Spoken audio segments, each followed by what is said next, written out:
How can they join with Modi, who is a terrorist and he won't believe in equality. His party won't believe in equality and justice. ದೇಶದ್ರೋಹಿ Congress ಪಕ್ಷಕ್ಕೆ ದೇಶದ್ರೋಹಿ ಕಾಂಗ್ರೆಸ್ ಅಧ್ಯಕ್ಷರಿಗೆ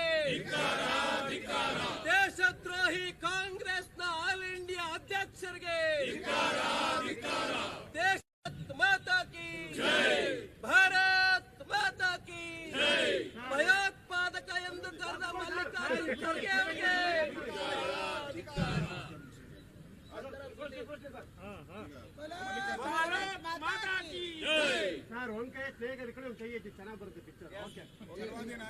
ಮಲ್ಲಿಕಾರ್ಜುನ ಖರ್ಗೆ ಅವರಿಗೆ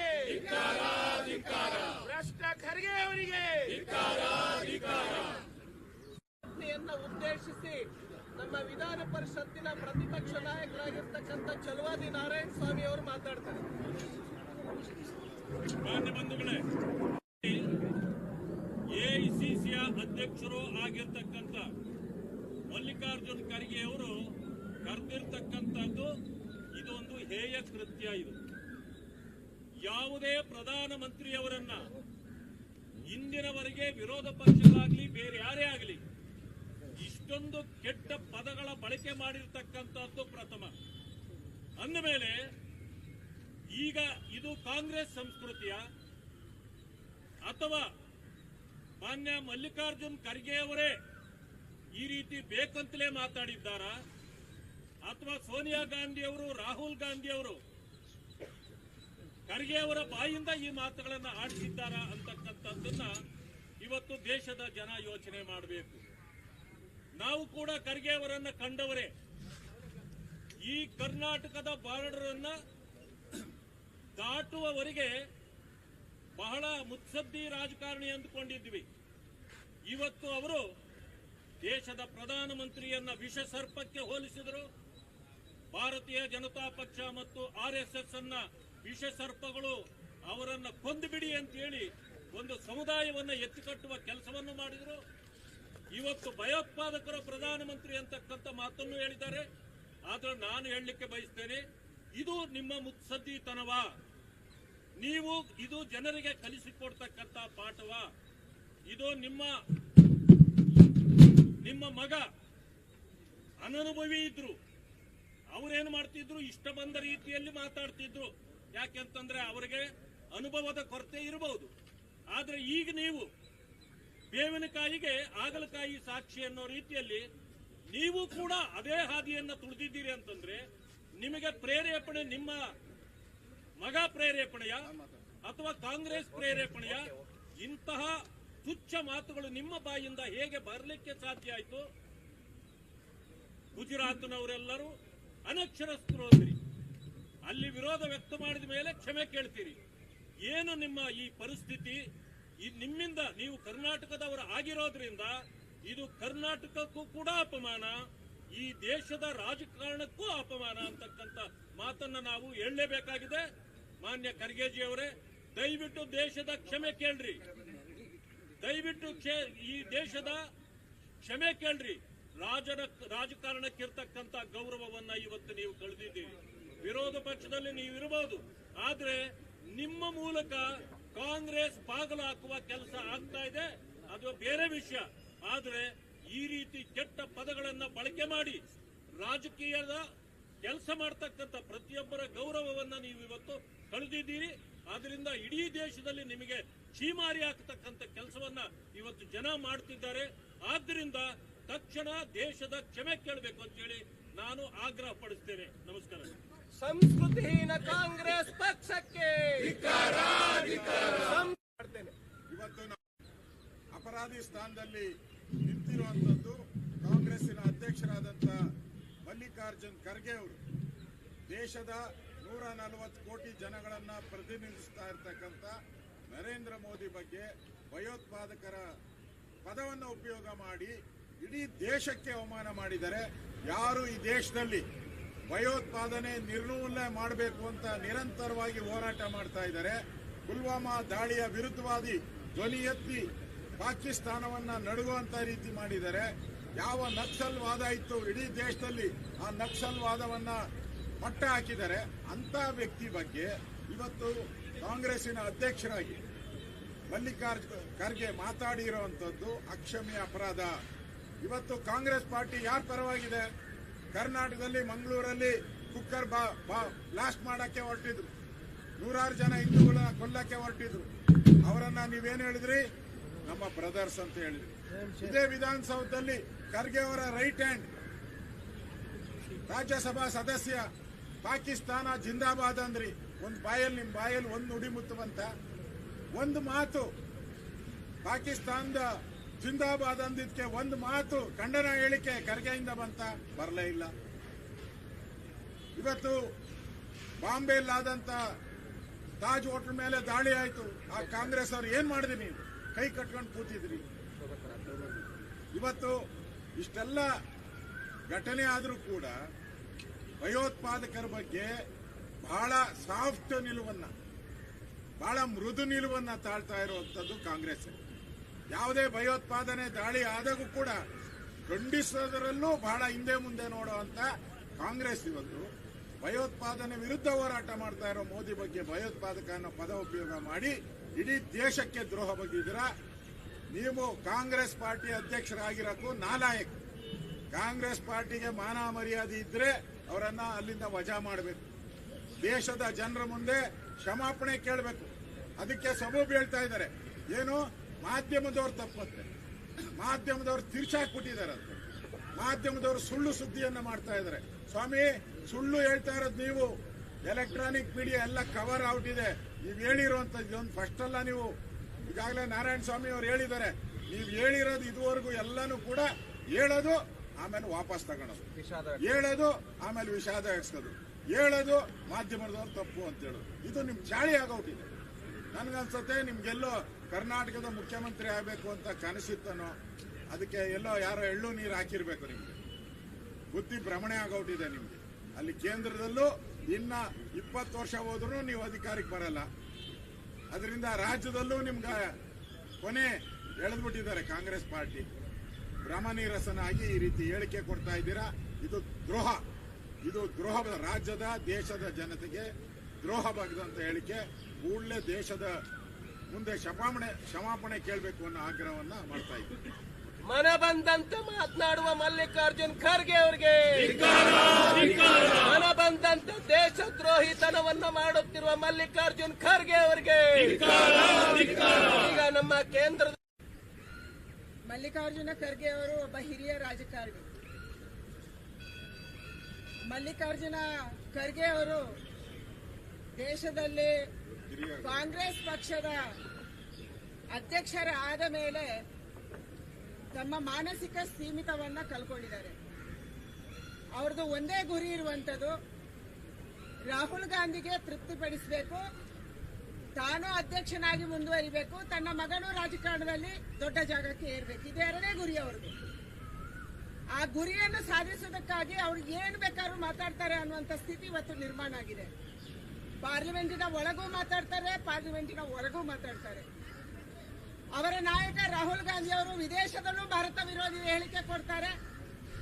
ಪಾರ್ಲಿಮೆಂಟಿನ ಒಳಗೆ ಪ್ರಧಾನಮಂತ್ರಿಯನ್ನ ಜಾದೂಗಾರ್, magic show, ಕತ್ತಲ ರಾತ್ರಿ ಇದನ್ನು ಭಾಷಣ ಮಾಡ್ತಾರೆ. ಅಂದ್ರೆ ಇವರು ಇಬ್ರು ಹೋಗ್ತಾ ಇರುವಂತ ಧೋನಿ ಒಂದೇ ಆಗಿದೆ, ಒಂದೇ ಕಡೆ ಅವರು ಹೋಗ್ತಿದ್ದಾರೆ. ಅವ್ರದ್ದು ಉದ್ದೇಶ ಒಂದೇ, ಭಾರತ ವಿರೋಧಿ. ಕೇವಲ ನರೇಂದ್ರ ಮೋದಿ ಅವರನ್ನ ದೂಷಣೆ ಮಾಡೋದ್ರಿಂದ, ಟೆರರಿಸ್ಟ್ ಅನ್ನೋದ್ರಿಂದ ಭಾರತದಲ್ಲೇ ಈ ಒಂದು ಹೇಳಿಕೆ ಉಳಿಯಲ್ಲ. ಈ ಹೇಳಿಕೆ ವಿದೇಶದಲ್ಲಿ ಕೂಡ ಪ್ರಚಾರ ಆಗುತ್ತೆ. ಅವರು ಕಾಂಗ್ರೆಸ್ ಪಕ್ಷದ ಹಿರಿಯ ನಾಯಕರು ಕೊಟ್ಟಂತ ಹೇಳಿಕೆಯನ್ನ ನಮಗಿಂತ ಹೆಚ್ಚಾಗಿ ಪಾಕಿಸ್ತಾನದಲ್ಲಿ ತೋರಿಸ್ತಾರೆ, ನಮಗಿಂತ ಹೆಚ್ಚಾಗಿ ಬೇರೆ ದೇಶದಲ್ಲಿ ಅಫ್ಘಾನಿಸ್ತಾನದಲ್ಲಿ ತೋರಿಸ್ತಾರೆ.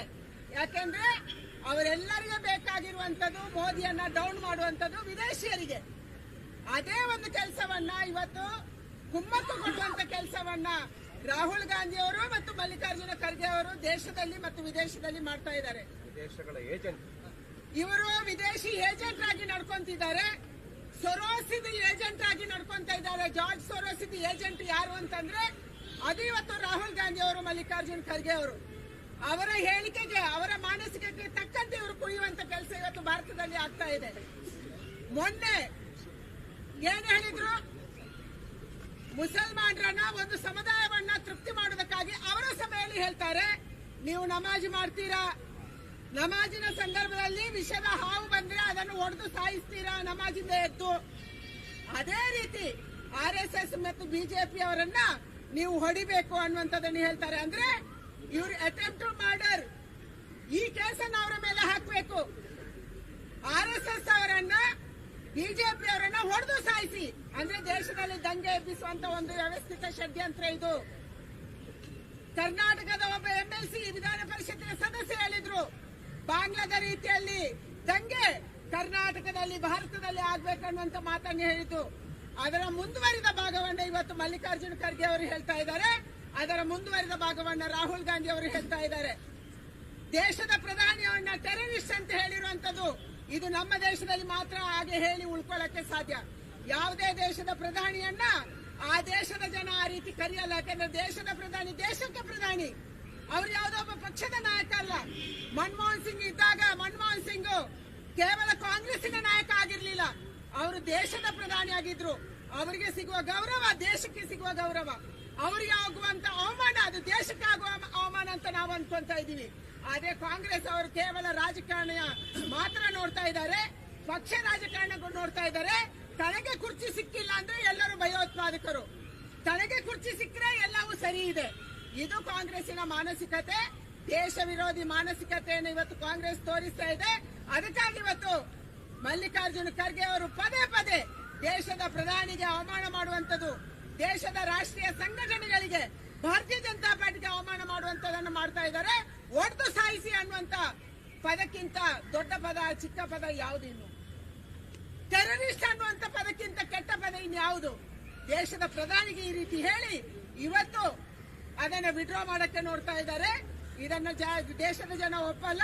ನಾನು ಕಾಂಗ್ರೆಸ್ಸಿನ ರಾಹುಲ್ ಗಾಂಧಿ ಅವರಿಗೆ, ವಿಪಕ್ಷದ ನೇತಾರರಿಗೆ, ಅಧ್ಯಕ್ಷರಿಗೆ ಇವತ್ತು ಆಗ್ರಹ ಮಾಡ್ತೀನಿ, ಸೋನಿಯಾ ಗಾಂಧಿ ಅವರಿಗೆ ಆಗ್ರಹ ಮಾಡ್ತೀನಿ, ತಕ್ಷಣ ಮಲ್ಲಿಕಾರ್ಜುನ ಖರ್ಗೆ ಅವರನ್ನ ನಿಮ್ಮ ರಾಷ್ಟ್ರೀಯ ಅಧ್ಯಕ್ಷ ಸ್ಥಾನದಿಂದ ಕಿತ್ತಾಕ್ಬೇಕು, ಅವರನ್ನ ವಿಪಕ್ಷದ ನೇತಾರ ಸ್ಥಾನದಿಂದ ತಕ್ಷಣ ಕಿತ್ತಾಕ್ಬೇಕು ಮತ್ತು ಅವರ ಮೇಲೆ ಕ್ರಮವನ್ನ ಕೈಗೊಳ್ಳಬೇಕು. ಮಲ್ಲಿಕಾರ್ಜುನ ಖರ್ಗೆ ಅವರು ಇಡೀ ದೇಶದ ಕ್ಷಮೆಯನ್ನು ಯಾಚನೆ ಮಾಡಬೇಕು, ಓಪನ್ ಆಗಿ ಮಾಡಬೇಕು, ಬಂದು ಕಿವಿಯಲ್ಲಿ ಹೇಳೋದಲ್ಲ. ಇವತ್ತು ದೇಶದ ಕ್ಷಮೆಯನ್ನು ಯಾಚನೆ ಮಾಡಬೇಕು. ಯಾಕಂದ್ರೆ ಈ ಸುದ್ದಿ ಕೇವಲ ನಮ್ಮ ದೇಶದಲ್ಲಿ ಹೋಗಿಲ್ಲ, ಈ ಸುದ್ದಿ ನಮ್ಮ ವಿರೋಧಿಗಳು ಯಾರಿದ್ದಾರೆ, ನಮ್ಮ ವಿರೋಧವಾಗಿ ಅಥವಾ ನಮ್ಮ ಮೇಲೆ ಮತ್ಸರ ಯಾವ ದೇಶ ತೋರಿಸ್ತಾರೆ ಆ ಎಲ್ಲ ದೇಶಗಳಲ್ಲಿ ಈ ಸುದ್ದಿ ಓಡಾಡ್ತಾ ಇದೆ. ಅಂದ್ರೆ ಯಾವ ಸಂದೇಶ ಇವತ್ತು ಜಗತ್ತಿಗೆ ನೀವು ಕೊಡಕ್ಕೆ ಹೊರಟಿದ್ದೀರಿ, ಇದು ಸರಿಯಾಗಬೇಕಾಗಿದೆ. ಅದಕ್ಕೆ ಮಲ್ಲಿಕಾರ್ಜುನ ಖರ್ಗೆ ಅವರನ್ನ ತಕ್ಷಣ ವಿಪಕ್ಷದ ನೇತಾರರಿಂದ ಮತ್ತು ಅಧ್ಯಕ್ಷ ಸ್ಥಾನದಿಂದ ಕೈಬಿಡಿ ಮತ್ತು ದೇಶದ ಕ್ಷಮೆಯನ್ನು ಯಾಚನೆ ಮಾಡುವಂತ ಆಗ್ರಹವನ್ನು ನಾನು ಮಾಡ್ತಾ ಇದ್ದೀನಿ. ಭಾರತ್ ಮಾತಾ ಕಿ ಮೋದಿಯವರನ್ನ ಭಯೋತ್ಪಾದಕ ಅಂತ ಕರೆದ ಮಲ್ಲಿಕಾರ್ಜುನ್ ಖರ್ಗೆ ಅವರಿಗೆ, ನರೇಂದ್ರ ಮೋದಿ ಅವರಿಗೆ ಭಯೋತ್ಪಾದಕ ಅಂತ ಕರೆದ ಮಲ್ಲಿಕಾರ್ಜುನ್ ಖರ್ಗೆ ಅವರಿಗೆ, ಈಗ ನಮ್ಮ ರಾಜ್ಯಾಧ್ಯಕ್ಷರಾಗಿರ್ತಕ್ಕಂಥ ಶ್ರೀಯುತ ವಿಜೇಂದ್ರ ಅವರು ಮಾತಾಡಬೇಕು ಅಂತ ವಿನಂತಿಯನ್ನ ಮಾಡ್ತೇನೆ. ಎಸಿಸಿಯ ರಾಷ್ಟ್ರೀಯ ಅಧ್ಯಕ್ಷ ಆಗಿರುವಂತಹ ಮಲ್ಲಿಕಾರ್ಜುನ್ ಖರ್ಗೆ ಅವರು ಈ ದೇಶದ ಪ್ರಧಾನಮಂತ್ರಿ, ಹೆಮ್ಮೆಯ ಪ್ರಧಾನಮಂತ್ರಿ ನರೇಂದ್ರ ಮೋದಿಜಿ ಅವರನ್ನ ಉಗ್ರವಾದಿ ಅಂತೇಳಿ, ಇದು ನರೇಂದ್ರ ಮೋದಿಜಿ ಅವರಿಗೆ ಮಾಡಿರ್ತಕ್ಕಂಥ ಅಪಮಾನ ಅಲ್ಲ, ಈ ದೇಶದ 160 ಕೋಟಿ ಜನತೆಗೆ ಮಾಡಿರ್ತಕ್ಕಂಥ ಅಪಮಾನ ಅನ್ನೋದನ್ನ ಅವರು ಇವತ್ತು ಅರ್ಥ ಮಾಡ್ಕೋಬೇಕಾಗಿದೆ. ನಾನು ತಮ್ಮ ಮುಖೇನ ಮಲ್ಲಿಕಾರ್ಜುನ್ ಖರ್ಗೆ ಅವರಿಗೆ ಕೇಳೋದಕ್ಕೆ ಇಚ್ಛೆ ಪಡ್ತೇನೆ. ಮಲ್ಲಿಕಾರ್ಜುನ್ ಖರ್ಗೆ ಅವರೇ, ಇದು ಸೋನಿಯಾ ಗಾಂಧಿ, ರಾಹುಲ್ ಗಾಂಧಿ ಅವರು ಹೇಳ್ತಿರ್ತಕ್ಕಂಥದ್ದು ನಿಮ್ಮ ಬಾಯಿಂದ. ಯಾಕೆ ನಿಮಗೆ ಒಬ್ಬ ಹಿಂದುಳಿದ ವರ್ಗಕ್ಕೆ ಸೇರಿರ್ತಕ್ಕಂಥ ಬಡ ಕುಟುಂಬದಿಂದ ಬಂದಿರತಕ್ಕಂಥ ನರೇಂದ್ರ ಮೋದಿಜಿ ಅವರು ಈ ದೇಶದ ಪ್ರಧಾನಮಂತ್ರಿಯಾಗಿ 12 ವರ್ಷಗಳ ಸುದೀರ್ಘವಾಗಿ ಈ ದೇಶವನ್ನ ನಡೆಸ್ತಾ ಇದ್ದಾರೆ, ಭಾರತವನ್ನ ಅಭಿವೃದ್ಧಿಯ ಪಥದಲ್ಲಿ ತೆಗೆದುಕೊಂಡು ಹೋಗ್ತಾ ಇದ್ದಾರೆ. ಈ ದೇಶದ ಏಳಿಗೆಯನ್ನ ಸಹಿಸೋದಕ್ಕೆ ಸಾಧ್ಯ ಆಗದೇನೆ ಇವತ್ತು ಕಾಂಗ್ರೆಸ್ ಪಕ್ಷದವರು ಮಲ್ಲಿಕಾರ್ಜುನ್ ಖರ್ಗೆ ಅವರು ಇವತ್ತು ನರೇಂದ್ರ ಮೋದಿಜಿಯವ್ರನ್ನ ಈ ರೀತಿ ಅವಹೇಳನಕಾರಿಯಾಗಿ ಹೇಳಿರ್ತಕ್ಕಂಥದ್ದು ಬಹುಶಃ ಮಲ್ಲಿಕಾರ್ಜುನ್ ಖರ್ಗೆ ಅವರಿಗೆ ಕಾಂಗ್ರೆಸ್ ಪಕ್ಷದವರಿಗೆ ಗೊತ್ತಿಲ್ಲ ಅಂತ ಕಾಣ್ತದೆ. ಈ ದೇಶದ ಯಾವುದೇ ಪ್ರಧಾನಮಂತ್ರಿಗಳಷ್ಟು ಗೌರವನ ಕೊಟ್ಟಿರಲಿಲ್ಲ. ಜಗತ್ತಿನ 25ಕ್ಕೂ ಹೆಚ್ಚು ರಾಷ್ಟ್ರಗಳು ಆ ದೇಶದ ಅತ್ಯುನ್ನತ ಗೌರವವನ್ನು ಹೈಯೆಸ್ಟ್ ಸಿವಿಲಿಯನ್ ಅವಾರ್ಡ್ಸ್ ಅನ್ನ ನಮ್ಮ ಹೆಮ್ಮೆಯ ಪ್ರಧಾನಮಂತ್ರಿ ನರೇಂದ್ರ ಮೋದಿಜಿಯವರು ಕೊಟ್ಟಿದ್ದಾರೆ ಅಂತ ಹೇಳಿದ್ರೆ ನರೇಂದ್ರ ಮೋದಿಜಿಯವರು ಯಾವ ರೀತಿ ಈ ಭಾರತವನ್ನು ಅಭಿವೃದ್ಧಿ ಪಥದಲ್ಲಿ ತೆಗೆದುಕೊಂಡು ಹೋಗ್ತಾ ಇದ್ದಾರೆ ಅನ್ನೋದನ್ನ ಅವರು ಅರ್ಥ ಮಾಡ್ಕೋಬೇಕಾಗಿದೆ. ಇದೇ ವಿಧಾನಸೌಧದಲ್ಲಿ ಪಾಕಿಸ್ತಾನ್ ಜಿಂದಾಬಾದ್ ಅಂತೇಳಿ ಘೋಷಣೆ ಹಾಕಿದ್ರು ಕೂಡ ನಿಮ್ಮದೇ ಪಕ್ಷದ ನಿಮ್ಮ ಮುಖ್ಯಮಂತ್ರಿಗಳು ಅದನ್ನು ಏನು ಮಾಡೋದಕ್ಕೆ ಸಾಧ್ಯ ಆಗಲಿಲ್ಲ. ಮಂಗಳೂರಿನಲ್ಲಿ ಬಾಂಬ್ ಬ್ಲಾಸ್ಟ್ ಆದ್ರೂ ಕೂಡ ನಿಮ್ಮ ಸರ್ಕಾರ ಕಾಂಗ್ರೆಸ್ ಸರ್ಕಾರ ಕೈ ಕಟ್ಕೊಂಡು ಕೂತಿತ್ತು. ಇಂಥ ಲಜ್ಜೆಗೆಟ್ಟ ಕಾಂಗ್ರೆಸ್ ಸರ್ಕಾರ ಇಷ್ಟು ಕೆಡ್ದ ನಡ್ಕೊಂಡಾಗ ಅವ್ರಗಳನ್ನ ಉಗ್ರಗಾಮಿಗಳು ಅಂತೇಳಿ ಮಲ್ಲಿಕಾರ್ಜುನ್ ಖರ್ಗೆ ಅವರು ಏನಾರ ಕರೆದಿದ್ರೆ ದೇಶದ ಜನನೂ ಕೂಡ ಒಪ್ಕೊಳ್ತಾ ಇದ್ರು, ರಾಜ್ಯದ ಜನನೂ ಕೂಡ ಒಪ್ಕೊಳ್ತಾ ಇದ್ರು. ಆದ್ರೆ ಯಾವ ಪ್ರಧಾನಮಂತ್ರಿಗಳು ಕಾಶ್ಮೀರದಲ್ಲಿ ಆರ್ಟಿಕಲ್ 370 ಕಿತ್ತಾಕೋ ಮುಖೇನ ಅಲ್ಲಿ ಶಾಂತಿಯನ್ನು ನೆಲೆಸತಕ್ಕಂಥ ಕೆಲಸ ಮಾಡಿದ್ದಾರೆ, ಉಗ್ರಗಾಮಿಗಳ ಬೆನ್ನು ಮೂಳೆ ಮುರಿತಕ್ಕಂಥ ಕೆಲಸವನ್ನು ಮಾಡಿದ್ದಾರೆ. ಅಂತ ಪುಣ್ಯಾತ್ಮನನ್ನ ಪ್ರಧಾನಮಂತ್ರಿ ನರೇಂದ್ರ ಮೋದಿಜಿ ಅವರನ್ನ ಇವತ್ತು ಉಗ್ರಗಾಮಿ ಅಂತ ಹೇಳಿರ್ತಕ್ಕಂಥದ್ದು ನರೇಂದ್ರ ಮೋದಿಜಿ ಅವರಿಗೆಲ್ಲ ಈ ದೇಶದ ಜನತೆಗೆ ಮಾಡಿರ್ತಕ್ಕಂಥ ಅಪಮಾನ. ಹಾಗಾಗಿ ಭಾರತೀಯ ಜನತಾ ಪಾರ್ಟಿ ನಾವು ಇದನ್ನ ಬಲವಾಗಿ ನಾವು ಖಂಡಿಸ್ತೇವೆ. ನಾನು ಆಗ್ರಹ ಪಡಿಸ್ತಾ ಇದ್ದೇನೆ, ಮಲ್ಲಿಕಾರ್ಜುನ್ ಖರ್ಗೆ ಅವರು ತತ್ಕ್ಷಣ ಒಂದು ಕ್ಷಣವೂ ಕೂಡ ತಡ ಮಾಡದೇನೆ ಈ ದೇಶದ ಜನರ ಕ್ಷಮೆಯನ್ನ ಕೇಳಬೇಕು ಅಂತ ಹೇಳಿ ನಾನು ಈ ಸಂದರ್ಭನ ಆಗ್ರಹ ಪಡಿಸ್ತಾ ಇದ್ದೇನೆ. ಇದನ್ನ ಮುಗಿಸ್ಕೊಂಡು ಕೆಂಗಲ್ ಸ್ಟ್ಯಾಚ್ಯೂವರೆಗೂ ಪಾದಯಾತ್ರೆ ಭಾರತ್ ಮಾತಾ ಕಿ ಭಯೋತ್ಪಾದಕ ಎಂದು ಕರೆದಂತ ಮಲ್ಲಿಕಾರ್ಜುನ್ ಖರ್ಗೆ ಅವರಿಗೆ, ಮಲ್ಲಿಕಾರ್ಜುನ್ ಖರ್ಗೆ ಅವರಿಗೆ, ಮಲ್ಲಿಕಾರ್ಜುನ್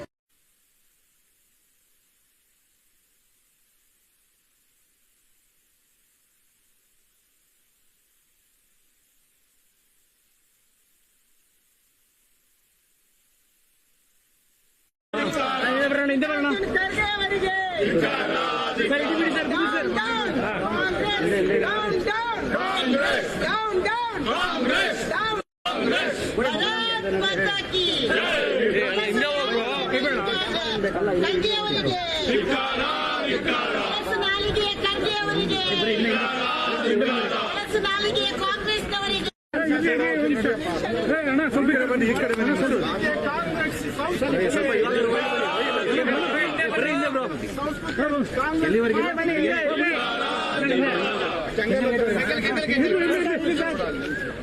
ಕೊಳಕು ನಾಲಿಗೆಯ ಕಾಂಗ್ರೆಸ್ ಪಾರ್ಟಿಗೆ ಕೊಳಕು ನಾಲಿಗೆ ನರೇಂದ್ರ ಮೋದಿ ಅವರನ್ನ ಭಯೋತ್ಪಾದಕ ಎಂದು ಕರೆದ ಮಲ್ಲಿಕಾರ್ಜುನ್ ಖರ್ಗೆ ಅವರಿಗೆ, ಮಲ್ಲಿಕಾರ್ಜುನ್ ಖರ್ಗೆ ಅವರಿಗೆ, ಕೊಳಕು ನಾಲಿಗೆ ಕಾಂಗ್ರೆಸ್ಗೆ, ಕೊಳಕು ನಾಲಿಗೆಯ ಕಾಂಗ್ರೆಸ್ಗೆ, ಕೊಳಕು ನಾಲಿಗೆಯ ಖರ್ಗೆ